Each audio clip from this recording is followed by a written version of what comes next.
హీరోయిన్లకి demand ఉన్నప్పుడే సినిమాలైనా remuneration hike అయినా failures చవి చూస్తే నేను స్టార్ హీరోయిన్ కదా అని నాకింతే ఇవ్వాలని పట్టుబడితే ఉన్న ఛాన్స్ కూడా ఊడిపోయే అవకాశం ఉంది.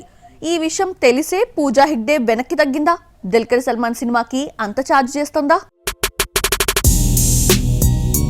వరుస ఫ్లాపుల్లో ఉన్న పూజా హెగ్డే రెమ్యునరేషన్ తగ్గించుకుంటుందా అంటే అవుననే వార్తలు టాలీవుడ్లో సర్క్యులేట్ అవుతున్నాయి. అలవైకుంఠపురం తర్వాత రెమ్యునరేషన్ పెంచేసింది బుట్టబొమ్మ. ఒక్కో సినిమాకు 1.5 నుండి 3 కోట్ల వరకు డిమాండ్ చేస్తుందని టాక్. మేడం శాలరీ పెంచడంతోనే తెలుగు ఫిల్మ్ మేకర్స్ దూరం పెట్టేశారన్న వార్తలొచ్చాయి. కానీ ఇప్పుడు దుల్కర్ సినిమా కోసం మేడం తగ్గించుకుందట. దుల్కర్ 41 కోసం పూజ 3 కోట్లు ఛార్జ్ చేసిందన్నది లేటెస్ట్ బజ్. ఈ లెక్కన చూస్తే జననాయకన్ రెట్రో చిత్రాల కన్నా తక్కువేనని తెలుస్తోంది. రెట్రో కోసం పూజ 4 కోట్లు తీసుకుంది. అలాగే నెక్స్ట్ ఇయర్ రిలీజ్ అయ్యే దళపతి విజయ్ ఫిలిం జననాయకన్ కోసం 6 కోట్ల వరకు పుచ్చుకుందని సమాచారం.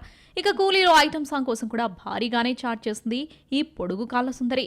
మోనికా సాంగ్ కోసమే 2 నుండి 3 కోట్లు తీసుకున్న పూజ ఇప్పుడు దుల్కర్ మూవీ కోసం జస్ట్ 3 కోట్లు తీసుకోవడం డిస్కషన్ కు కారణమైంది.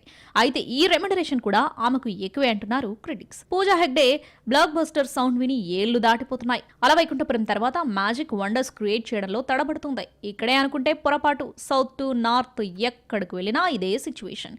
ఫెయిల్యూర్ అయినా అమ్మడి ఛాన్సులకు వచ్చిన కొదవేమీ లేదు. ప్రజెంట్ 4 సినిమాలు చేతిలో ఉన్నాయి. కానీ సక్సెస్ ఉన్నప్పుడే రెమ్యునరేషన్స్ డిమాండ్ చేయడానికి ఛాన్స్ ఉందని గ్రహించిందేమో తగ్గించేసుకున్నట్లు కనిపిస్తుంది మేడం. అందుకే దుల్కర్ 41 కు భారీగా తీసుకోలేదని తెలుస్తుంది. ఏదేమైనా 3 years తర్వాత టాలీవుడ్ లోకి ఎంటర్ అయిన బుట్టబొమ్మ మళ్ళీ భారీ హిట్ పడగానే రెమ్యునరేషన్ పెంచేది కదా.